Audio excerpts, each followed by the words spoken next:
ಸ್ನೇಹಿತರೆ ನಮಸ್ತೆ, ನಿಮಗೆಲ್ಲ ಮತ್ತೊಮ್ಮೆ ಅಭಿನಂದನೆ ಸ್ವಾಗತ. ನೀವು ನೋಡ್ತಿರೋ ದೃಶ್ಯಗಳು ಯಾದಗಿರಿ ನಗರದ ಕೇಂದ್ರ ಬಸ್ ನಿಲ್ದಾಣ ದೃಶ್ಯಗಳು. ಯಾಕೆ ತೋರಿಸ್ತಿದ್ದೇನೆ ಅಂತಂದರೆ, ಯಾದಗಿರಿ ನಗರದಲ್ಲಿರುವ ಪ್ಲಾಟ್ಫಾರಮ್ 1ರಲ್ಲಿ ಸಂಪೂರ್ಣವಾಗಿ ದ್ವಿಚಕ್ರ ವಾಹನ ಸವಾರರು ಈ ಪ್ಲಾಟ್ಫಾರಮನ್ನು ಕಬ್ಜಾ ಮಾಡಿದ್ದಾರೆ. ನೀವು ನೋಡ್ತಿರಬಹುದು, ಎಲ್ಲ ದ್ವಿಚಕ್ರ ವಾಹನಗಳಿಂದ ಇಲ್ಲಿ ಬಂದು ನಿಲ್ಲುವಂಥ ಬಸ್ಗಳಿಗೆ ತೊಂದರೆ ಆಗ್ತಾಯಿದೆ. ಹಾಗಾಗಿ ಈ ಸಂಬಂಧಪಟ್ಟಂಥ ಕೆಲ ಅಧಿಕಾರಿಗಳು ಇದರ ಬಗ್ಗೆ ನಮಗೆ ಸಾಕಷ್ಟು ಬಾರಿ ಇದರ ಬಗ್ಗೆ ಮಾಹಿತಿ ನೀಡಿದರು. ಇಲ್ಲೊಂದು ಸಮಸ್ಯೆ ಆಗ್ತಾಯಿದೆ. ಆ ಸಮಸ್ಯೆಯನ್ನು ಎಷ್ಟು ಬಾರಿ ನಾವು ದ್ವಿಚಕ್ರ ವಾಹನ ಸವಾರಿಗೆ ಮನವಿ ಮಾಡಿದ್ರು ಸಹ ಯಾರಿಗೂ ಸಹ ಕೇಳ್ತಿಲ್ಲ ಅಂತ ಹೇಳ್ತಿದ್ದಾರೆ.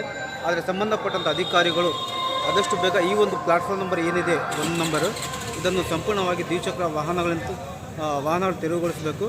ಮತ್ತು ಇಲ್ಲಿ ಬರುವಂಥ ಬಸ್ಗಳಿಗೆ ಒಂದು ಅನುಕೂಲ ಮಾಡಬೇಕು. ಈಗ ಇಲ್ಲಿ 1 ನಂಬರ್ ಬರುವಂಥ ಬಸ್ಗಳು ಅನನುಕೂಲವಾಗ್ತಿದೆ. ನೀವು ನೋಡ್ತಿರೋ ದೃಶ್ಯಗಳಲ್ಲಿ ದ್ವಿಚಕ್ರ ವಾಹನಗಳ ಸವಾರರಿಂದ ಭಾಳಷ್ಟು ತೊಂದರೆಗೆ ಬಸ್ ಡ್ರೈವರ್ ಮತ್ತು ಕಂಡಕ್ಟರ್ ಬಂದು ದ್ವಿಚಕ್ರ ವಾಹನ ಸವಾರಿಗೆ ಹೇಳಬೇಕು ಹೇಗೆ ಅಂತೇಳಿ. ಅವರು ಕೆಲವೊಬ್ಬರು ದ್ವಿಚಕ್ರ ವಾಹನ ಸವಾರರು ಒಂದೊಂದು ರೀತಿ ಇರ್ತಾರೆ. ಕೆಲವರು ಸಿಟ್ಟಿನವರು ಇರ್ತಾರೆ, ಕೆಲವೊಬ್ಬರು ತೆಗಿತಾರೆ, ಕೆಲವರು ತೆಗೆಯೋದಿಲ್ಲ. ಹಾಗಾಗಿ ಸಂಬಂಧಪಟ್ಟಂಥ ಅಧಿಕಾರಿಗಳು ಈ ಪ್ಲಾಟ್ಫಾರ್ಮ್ ನಂಬರ್ ಏನಿದೆ ಅಲ್ಲ, ಈ 1 ನಂಬರ್ ಪ್ಲಾಟ್ಫಾರ್ಮ್ಗೆ ಬರುವಂತಹ ಬಸ್ಸಿನ ಡ್ರೈವರ್ಗಳಿಗೆ ಮತ್ತು ಕಂಡಕ್ಟರ್ ತೊಂದರೆ ಆಗ್ತಾಯಿದೆ. ಆ ತೊಂದರೆಯನ್ನು ತಪ್ಪಿಸಲು ಕೆಲಸ ಮಾಡಬೇಕು.